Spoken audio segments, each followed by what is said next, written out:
जयराम जी की। हमने पिछले 2 दिनों में श्रीमद् भागवत महापुराण का अध्ययन किया था। 3 दिन हम कह सकते हैं, 3 दिन हमने लगातार किया था श्रीमद् भागवत महापुराण का अध्ययन। आज हम अध्ययन करेंगे श्री ऋग्वेद का अपने यथानुसार। जो हमारा जो नियम है उस नियम के हिसाब से आज हम श्रीमद् भागवत का अध्ययन नहीं करेंगे, बल्कि हम करेंगे श्री ऋग्वेद का अध्ययन। और श्री ऋग्वेद में भी हमने 55 सूक्तियों को समाप्त कर दिया था। ये 55वीं सूक्ति जो है ये तृतीय मंडल से थी, 3rd मंडल से थी ये, जिसको हमने पूरी तरह खत्म कर दिया है। आज हम चलेंगे तीसरी सूक्ति के ही 56वें, तीसरे मंडल के ही 56वें सूक्ति की तरफ। और आज ही हमारा 3000 मंत्रों का जो अध्ययन है वो संपूर्ण हो जाएगा। तो आइए चलते हैं आज के इस अध्ययन यात्रा की तरफ, इस ज्ञान मार्ग की तरफ। इसमें जो पहली सूक्ति है इसके रचनाकार प्रजापति वैश्वामित्र अथवा प्रजापति वाच्य है। इन्होंने इसकी रचना की है, इन्होंने इसको लिखा है। और इस मंत्र के अर्थ इस प्रकार है: देवों के नियम प्रथम एवं अविचल है, यानी शाश्वत और सर्वोपरि, वो कभी बदलते नहीं है। जो देव नियम है वो देव नियम है। सुबह समय से होनी है, शाम समय से होनी है, हर चीज की नियति निर्धारित है। देवों के नियम प्रथम एवं अविचल है। मायावी शक्ति एवं बुद्धिमान उनको खंडित नहीं कर सकते। मायावी कौन? जो कर्म कुशल हैं। और बुद्धिमान कौन? जो प्रकृति के अनुशासनों को मानते हैं। द्रोह रहित, ज्ञान संपन्न द्यावा और पृथ्वी भी उनका उल्लंघन नहीं कर सकते। कोई भी व्यक्ति इन नियमों का, व्यक्ति तो क्या, प्रकृति ही प्रकृति के नियमों का उल्लंघन नहीं करती है। स्थिर बनाए गए पर्वत कभी भी झुकते नहीं हैं। वो जहां है, जिस स्थिति में है, वहीं पर स्थिर रहेंगे।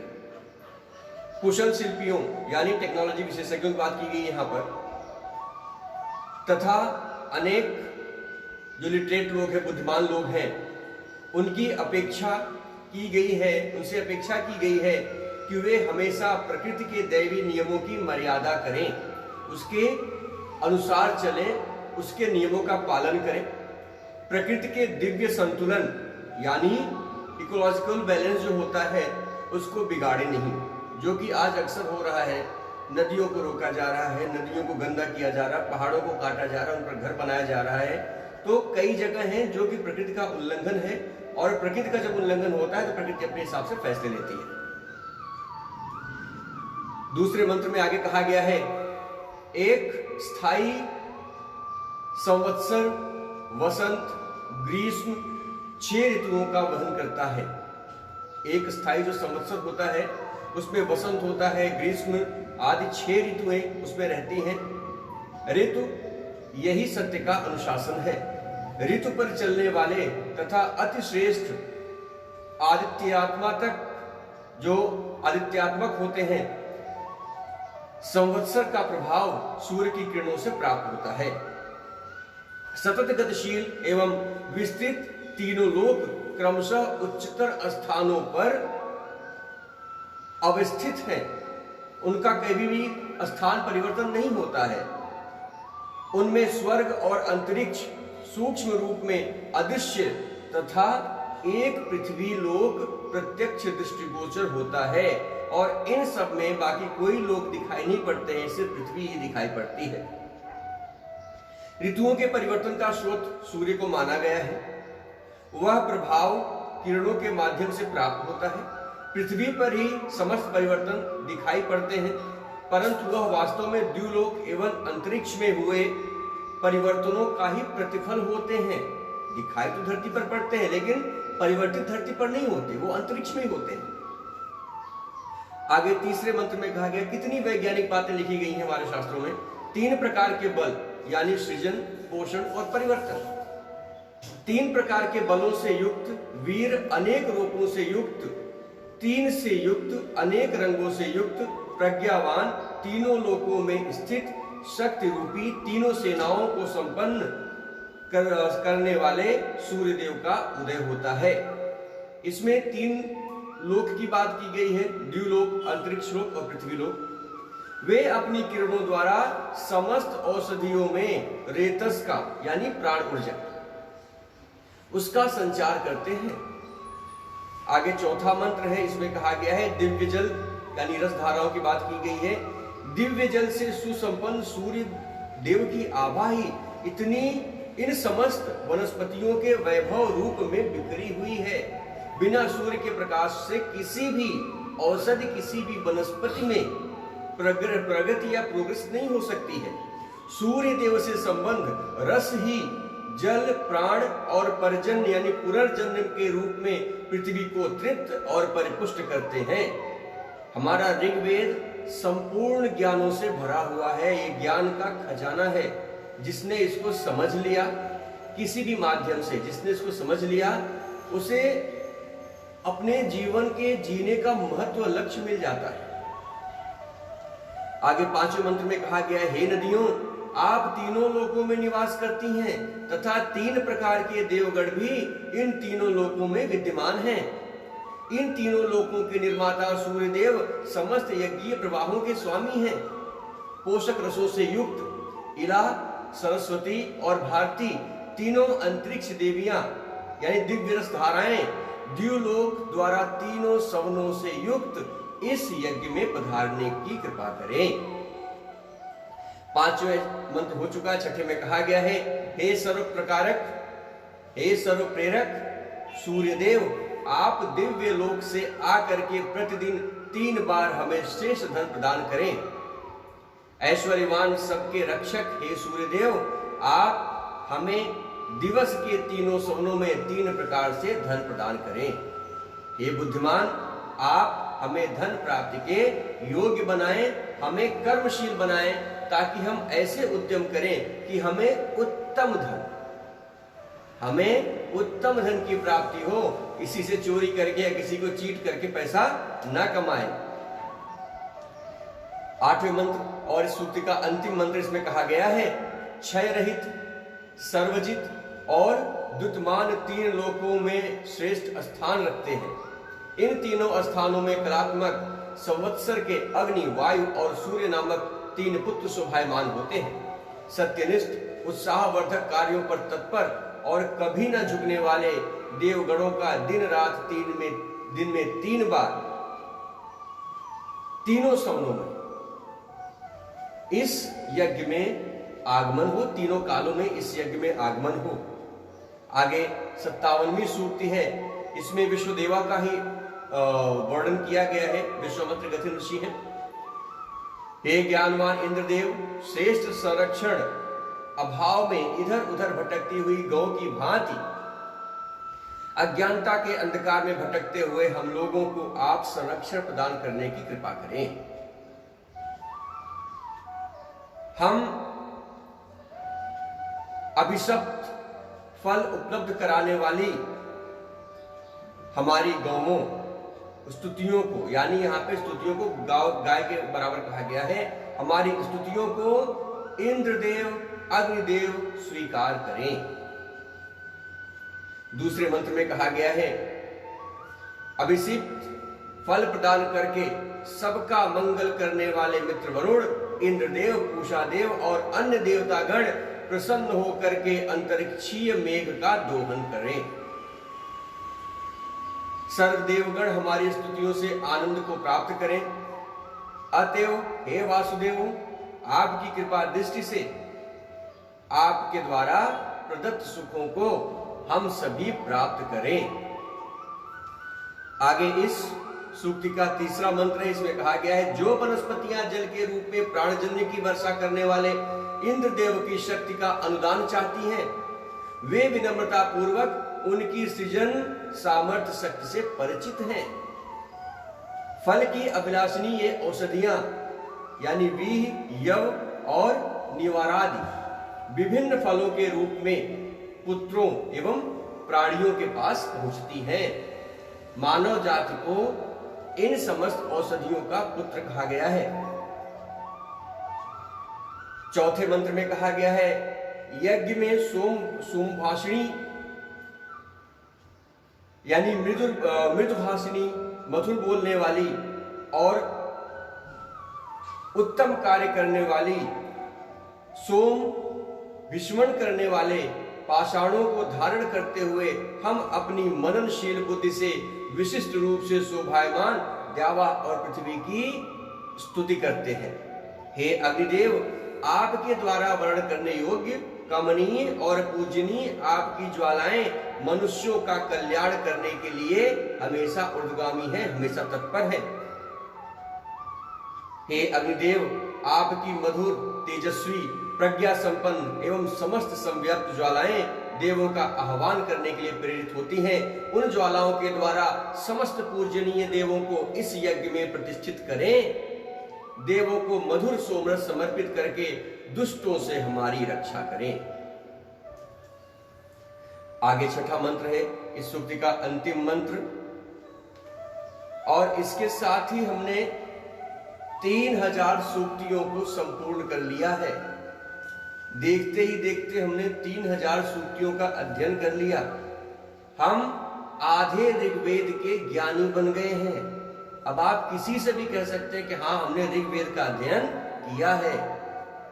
इसमें कुछ याद नहीं करना है, इसकी बातें हमेशा आपको कंठस्थ नहीं करनी है, लेकिन जहां जरूरत पड़ेगी इसमें कही गई बातें आपके मस्तिष्क में स्वतः ही आ जाएंगी। तब आपको अपने इस ज्ञान का एहसास होगा। जब आप किसी के बीच बैठे होंगे और वहां पर कोई बात होगी, तब आप इन वेदों में कही गई बातों का उदाहरण दे सकते हैं। ऋग्वेद ऐसा कहता है, सामवेद ऐसा कहता है।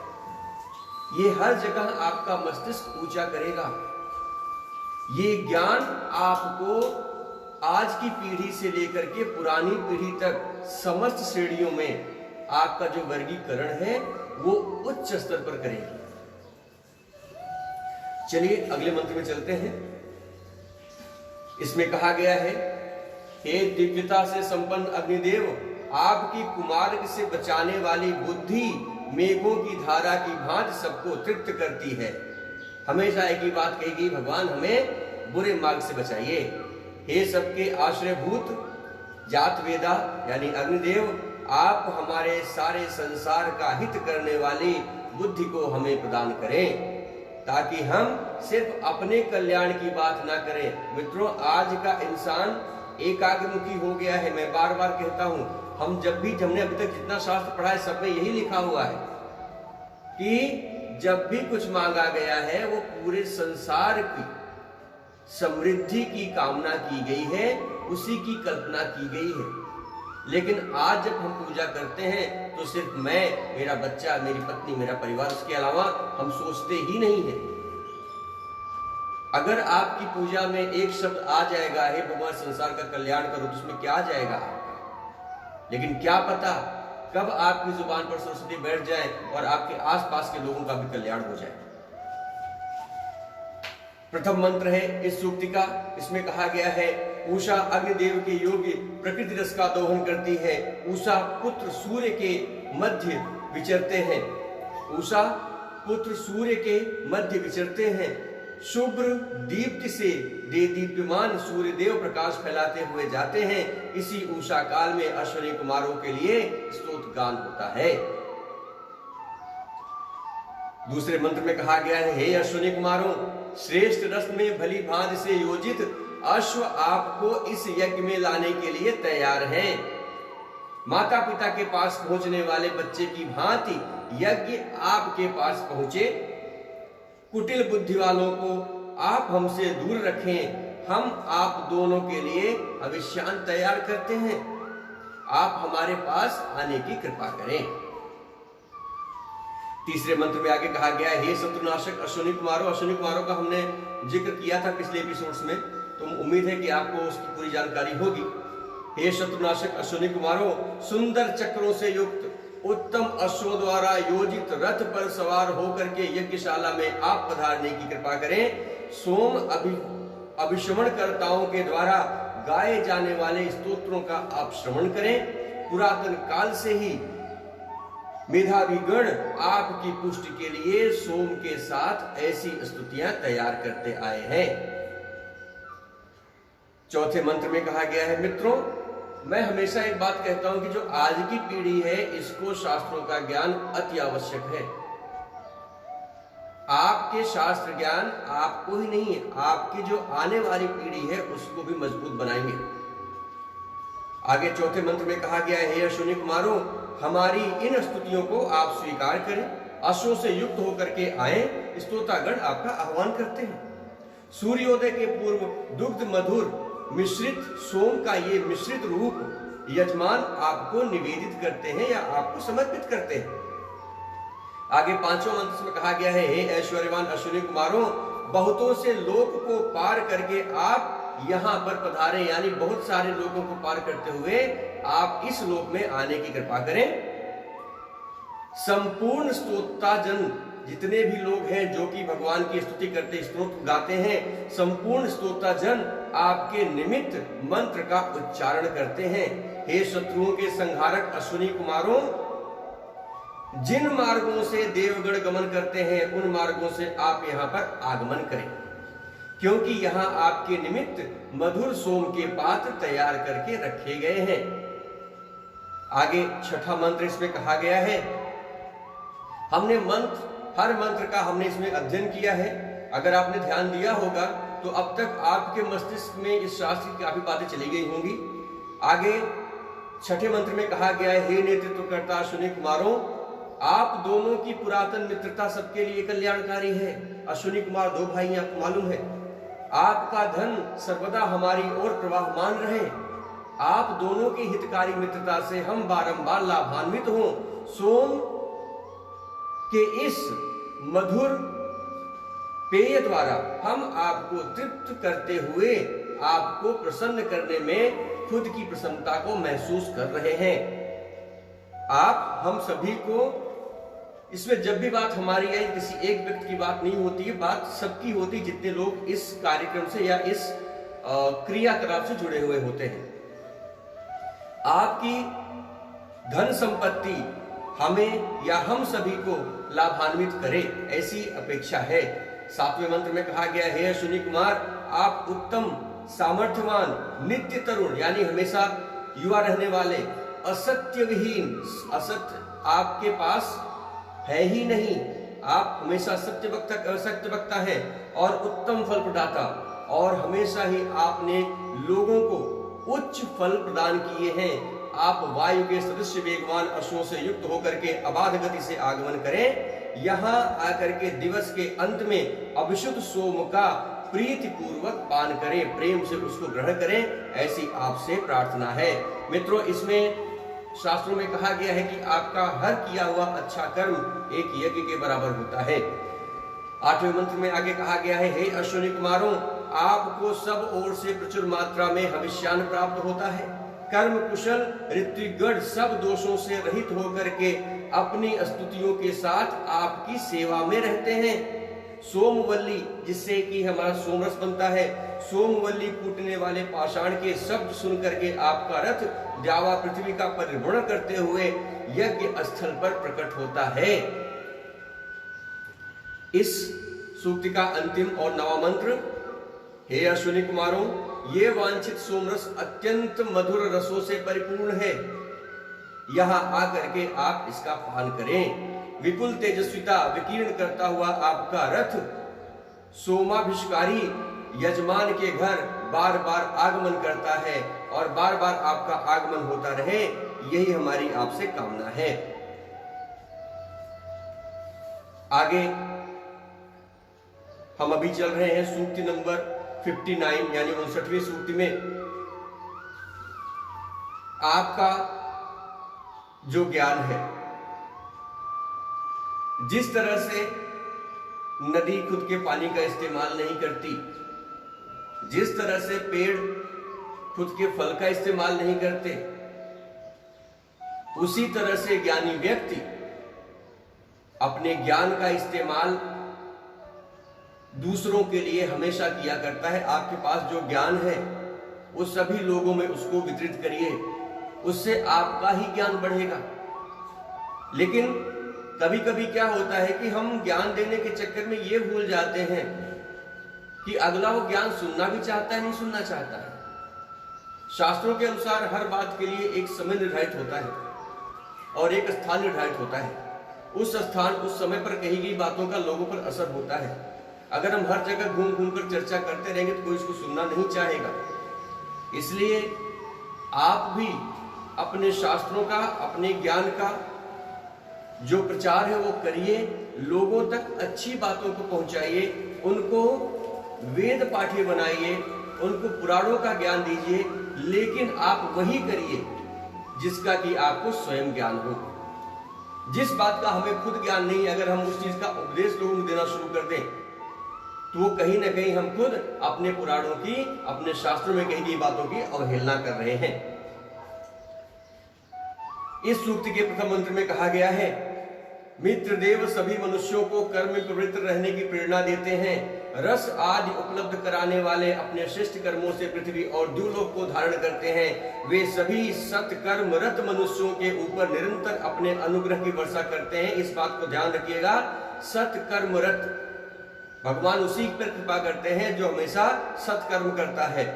हे मनुष्यों, ऐसे मित्र देव के निमित्त घृत युग हविष्यान हम अर्पित करते हैं। दूसरे मंत्र में कहा गया है, हे आदित्य और मित्रदेव, आदित्य का मतलब भगवान सूर्य और मित्रदेव, जो मनुष्य यज्ञ आदि कर्म से युक्त होकर के आपके लिए हविष्यान समर्पित करते हैं, वह आह्वान उनको प्राप्त होता है और आप उन्हें अन्नवान बनाते हैं।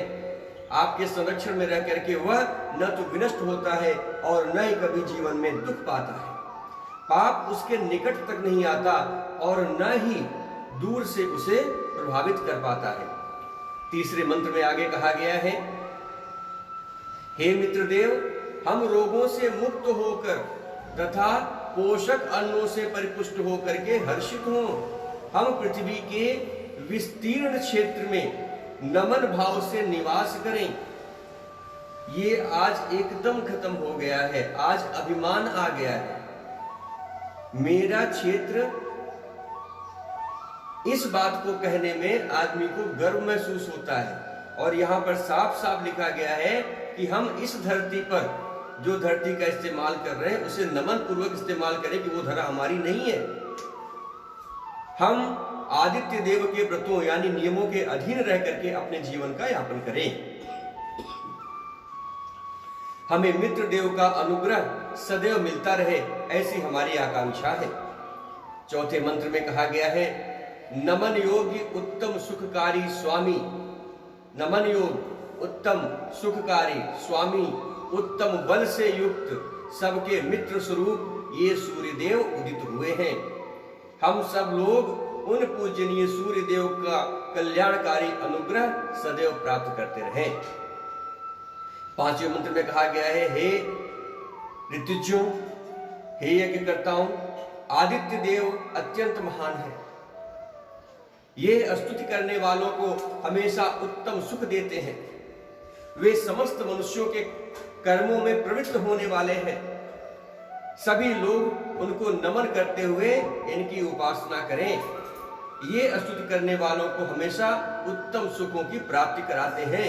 उन स्तुति योग्य मित्र देव के निमित्त अत्यंत प्रीति युक्त हवियां यानी आहुतियां अर्पण करें। आगे छठा मंत्र है, इसमें कहा गया है, जल की वर्षा यानी दिव्य रसों की वर्षा के रूप में प्राप्त होने वाला सूर्य देव का अनुग्रह सभी प्राणियों के जीवन की रक्षा करने वाला है। वे सभी के लिए उपयोगी धन धान्य प्रदान करते हैं। यहाँ पर जल को दिव्य रसों की वर्षा क्यों कहा गया है? क्योंकि अगर जल ना हो तो इस धरती पर किसी भी चीज में जीवन नहीं हो सकता। उसी तरह से ये सब सूर्य देव क्यों प्रदान करने वाला क्यों कहा गया है? क्योंकि सूर्य की किरणों से ही वाष्प बनता है और फिर उसी से वर्षा होती है। आगे सातवें मंत्र में कहा गया है, जिन सूर्य देव ने अपनी महिमा से द्विलोक को संव्याप्त किया, उन्हीं की कीर्तिमान सूर्य देव ने अपनी किरणों से जल बरसा करके अन्न आदि से पृथ्वी को लाभान्वित भी किया है। आगे 8वां मंत्र है, शत्रुओं को पराभूत करने में सक्षम सामर्थ्यशाली मित्र देव के लिए पांचों वर्ण ब्राह्मण, क्षत्रिय, वैश्य, शूद्र और निषाद आदि होते हैं, ये अपनी आहुतियां प्रदान करें।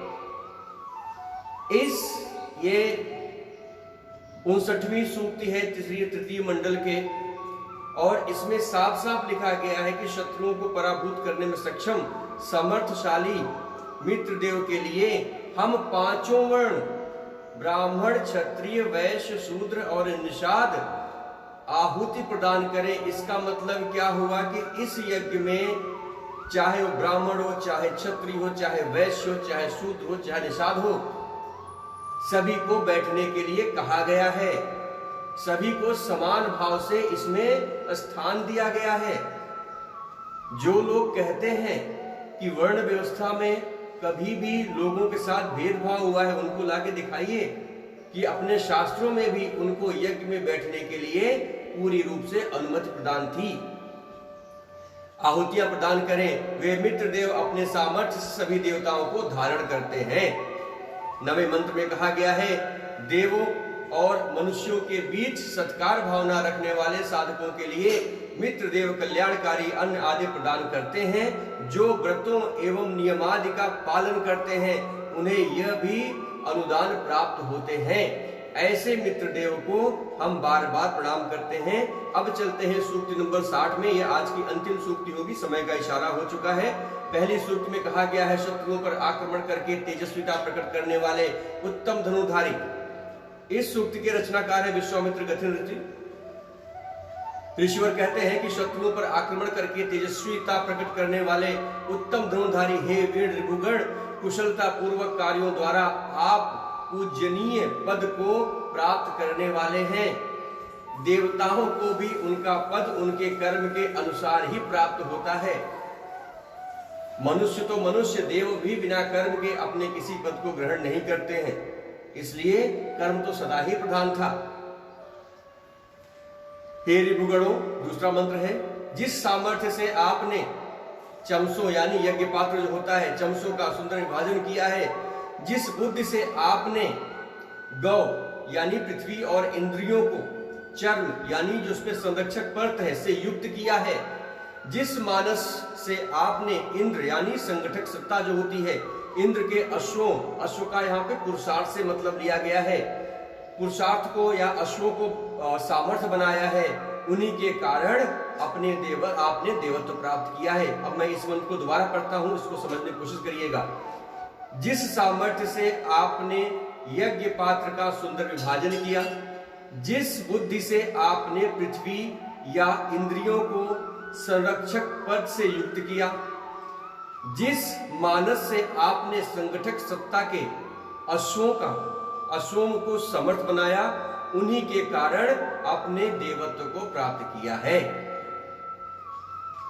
आगे तीसरा मंत्र है, इसमें कहा गया है, मनुष्यों की अवनति को रोकने वाले, जो हमारे विनाश की स्थिति होती है उसको रोकने वाले, उत्तम कर्मों को करने वाले ऋभु देवों ने इंद्र की मित्रता को प्राप्त किया है। सत्कर्मों के निर्वाहक तथा श्रेष्ठ धनुधारी ऋभुगणों ने अपने सामर्थ्यों और सत्कर्मों के कारण सर्वत्र संव्याप्त होकर के अमृत पद को उपलब्ध किया है, उसे प्राप्त किया है। आगे चौथे मंत्र में कहा गया है, मेधावी और श्रेष्ठ धनुधर हे ऋभुदेव, आप सोमयाग में इंद्रदेव के साथ एक ही रथ पर बैठकर पहुंचते हैं। जो साधक आपके प्रति मित्र भाव रखता है, उनके समीप आप धन एवं ऐश्वर्य का साधन लेकर स्वयं गमन करते हैं। हे श्रेष्ठ पराक्रमी, कार्यों की आपके जो कार्य हैं, आपके जो कर्म हैं, वो इतने श्रेष्ठ हैं कि उनकी चर्चा, उनकी उपमा नहीं दी जा सकती। आगे पांचवें मंत्र में कहा गया, हे इंद्रदेव, बल संपन्न रिपुओं के कारण इस यज्ञ में आकर के भली प्रकार से अभिशुद्ध सोमरस को ग्रहण करें। आप अपनी सद्भाव पूर्ण बुद्धि से प्रेरित होकर के सुधनवा के पुत्र के साथ दानशीलों के घर जाकर के आनंदित हो। आगे छठा मंत्र इसमें कहा गया है, अनेकों द्वारा प्रशंसनीय है इंद्रदेव, आप सामर्थ्यशाली रिभुओं और इंद्राणी से युक्त होकर के हमारे इस यज्ञ में आकर के आनंद की अनुभूति करें। समस्त मनुष्यों और देवताओं के श्रेष्ठ कर्म आपके ही कारण नियमाकुल गतिमान होते हैं। सातवें मंत्र और इस सूक्त के अंतिम मंत्र में कहा गया है, हे इंद्रदेव, स्तोताओं की स्तुतियों से प्रसन्न होकर के आप उनके लिए प्रचुर अन्न प्रदान करें तथा बलशाली रिपुओं के साथ इस यज्ञ में आप आगमन करें। मरुदगण भी 100 गतिशील अश्वों के साथ यजमानों के द्वारा सत्कर्मों की वृद्धि के लिए संपन्न किए जा रहे इस श्रेष्ठ यज्ञ में पधारने की कृपा करें। इसी के साथ हमारा आज 60वीं सूक्ति को हमने समाप्त किया है। कल हम 61वीं सूक्ति पर चर्चा करेंगे, इसका अध्ययन करेंगे। उम्मीद है कि आपको ये बातें समझ में आ रही होंगी। मित्रों, जय श्री राम, जय श्री कृष्ण, इस तरह के आपके जो कमेंट आते हैं उनको पढ़कर बड़ी खुशी होती, लगता है कि आपका आशीर्वाद मिल रहा है। लेकिन अगर साथ में आप अपनी राय भी देंगे कि किस तरह से इस श्रृंखला को, किस तरह से इस प्रयास को और लोगों तक पहुंचाया जाए, समाज के और वर्गों तक पहुंचाया जाए, तो हमें और भी अच्छा लगेगा। या इसकी कोई त्रुटि हो तो आप हमें बताएं। अगर इसमें कोई ऐसी चीज जो कि और ज्यादा इसे अच्छा बनाए तो भी आप हमारे साथ शेयर करें। कल आपसे फिर मुलाकात होगी, तब तक के लिए आपका बहुत बहुत धन्यवाद। जय श्री। सब्सक्राइब करिए